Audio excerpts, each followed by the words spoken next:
I did not expect to love this watch so much. Hey, how's it going? My name is Ethan. Today we're going to talk about the Laco Augsburg in 39 millimeters with a blue Type A dial. Let's take a look. Now, for a lot of us collectors, we have a piece that lives in our mind that we obsess over, and for whatever reason, we just cannot justify picking it up at the moment. For me, that watch was the IWC Mark XX. I still really love that watch, although I am so surprised at how well the Laco has done to scratch the itch. Briefly, let's just talk a little bit about Laco's history. So, Laco is one of the original case makers for the German Air Force during World War II, just like IWC. So, just a quick rundown. You have IWC, you have Laco, you have Lange, you have Wempe, and you have Stova. Those are the five. So, you're not getting a homage here. I've had some people say that Laco reminds them of just being an homage, but quite frankly, you have the history to back it up. I think that's a nice thing for us watch nerds that are into the hobby. It's nice to have the history behind the watch just to sort of add that other element of intrigue. These watches actually have surprisingly similar dimensions. The Laco comes in at 39 millimeters, 46.5 lug to lug, and 11.5 millimeters in thickness. Now the IWC comes in at 40 millimeters with a 49.2 millimeter lug to lug and a 10.8 millimeter thickness. Both are in stainless steel cases. Of course, the IWC has polish, whereas this is a blasted case.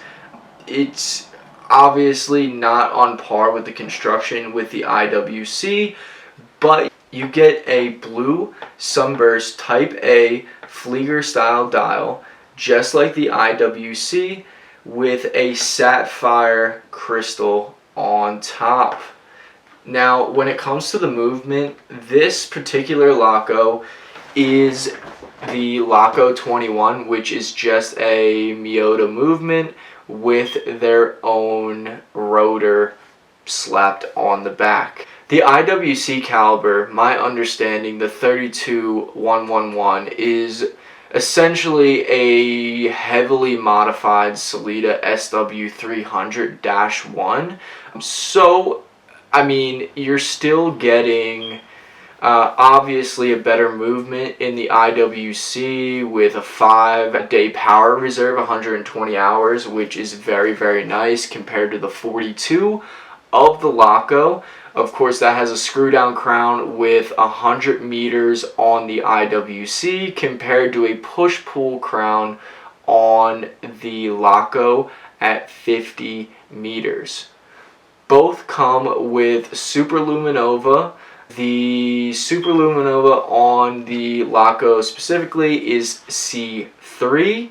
This comes on a gray NATO strap. The IWC is on a tremendous 5-link bracelet with micro adjust. If you're not familiar with the specs of the bracelet that accompanies the IWC, I would definitely encourage you to look into it. It's pretty awesome. With the micro adjust that they have, you can actually press the tab on the bottom of the clasp, and it allows you to adjust it while it's still on your wrist.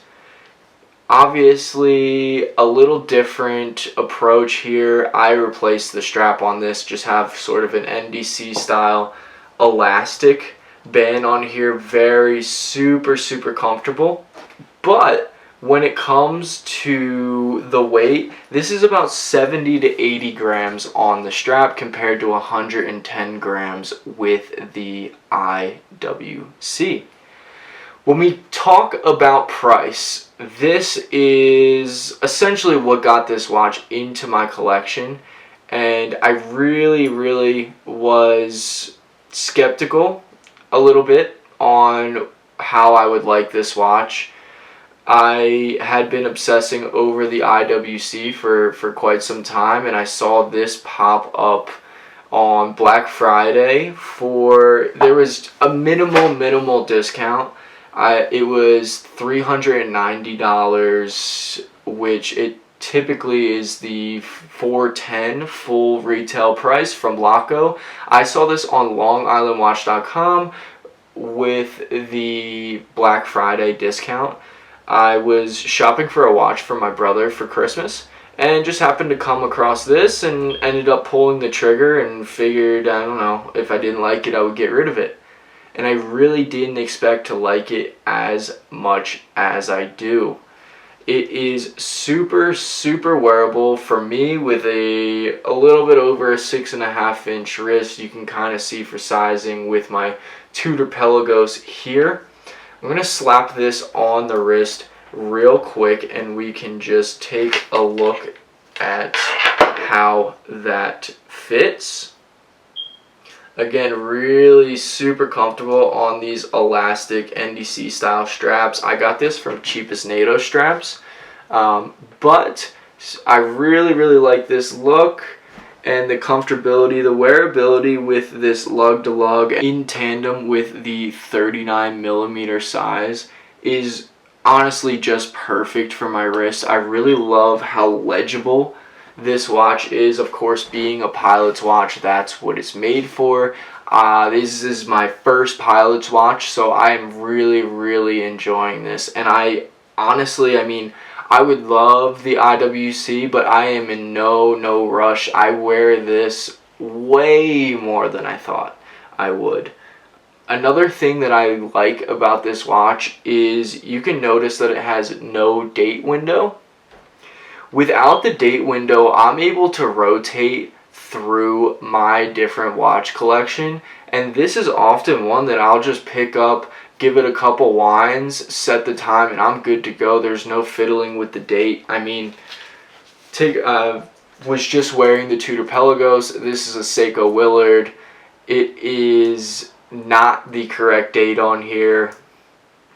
It just is what it is, right? I'm not wearing it on a daily basis, so the date is just going to be wrong sometimes. So that is the virtue of a non-date watch. Of course, if this is your daily driver, it might be nice to have the date, especially in a work setting. I like to have the date on my watch so that I can just look down at my wrist if I need to mark it down real quick, but not too hard to remember a single number for an entire day, so not really concerned about that. When we look at the case back, of course, I said that there is a Miyota movement in here.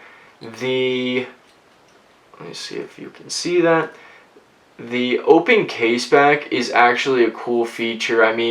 No one that's super into watches or super experienced is going to be super excited to take a look at a Miyota, but it really sort of surprised me when I was showing my brother this watch, and he kind of didn't love it. He was just like, nah, it's super simple, didn't get it. And that's kind of how I was about pilot watches in the beginning, but I've really grown to love this style and German design in general. But what was cool to him is he flipped the watch all over and he saw that open case back, and to him that was awesome to see the beating heart of this watch. He really was impressed. Of course, still a Miyota movement, nothing to call home about, but I think for someone that's new into watches, that can be a cool feature. Now, something I don't particularly love about this watch is Being that it's automatic, I wish that we just had a screw down crown on here. I think there is a sentiment that people make too big of a deal over screw down crowns. I feel like if you have an automatic watch, why not just make it screw down? I don't need more than 50 meters of real water resistance. But I was wearing this watch one time when I was snowboarding.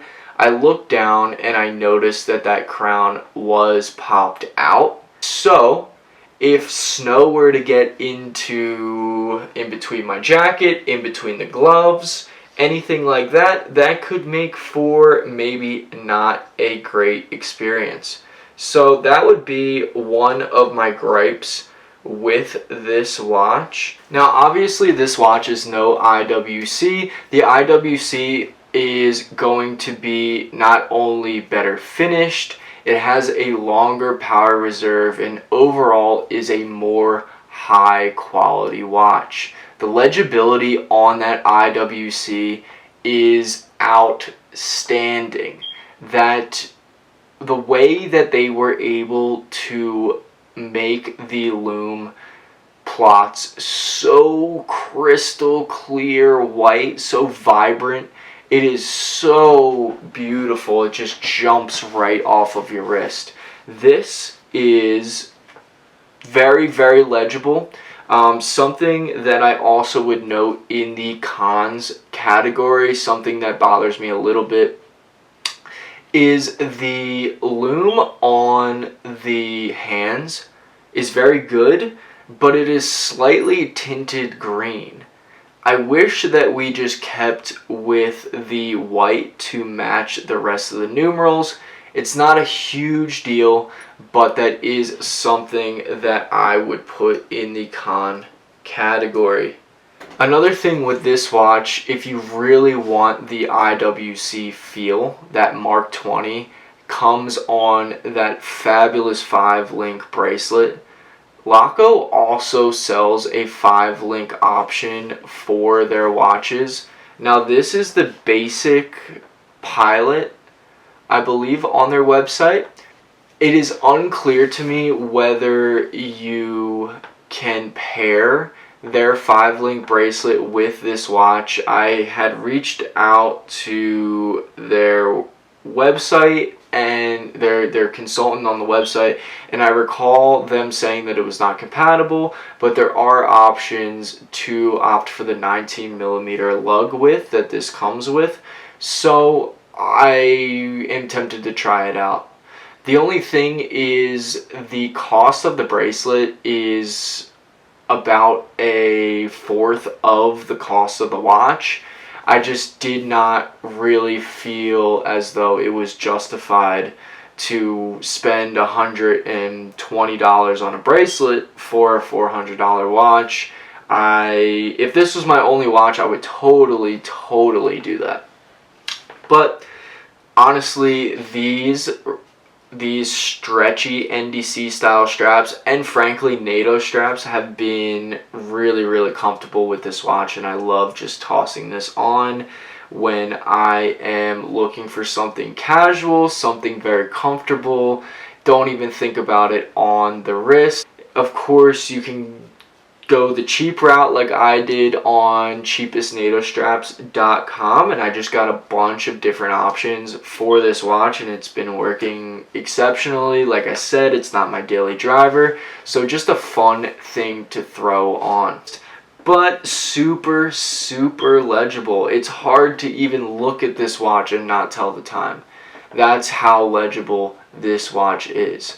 Well, in final thoughts, in my opinion, if you have any inclination or interest in the IWC Mark XX, I would definitely check out the Laco Augsburg 39mm. I love this blue dial, and it scratches that IWC itch for only about $400.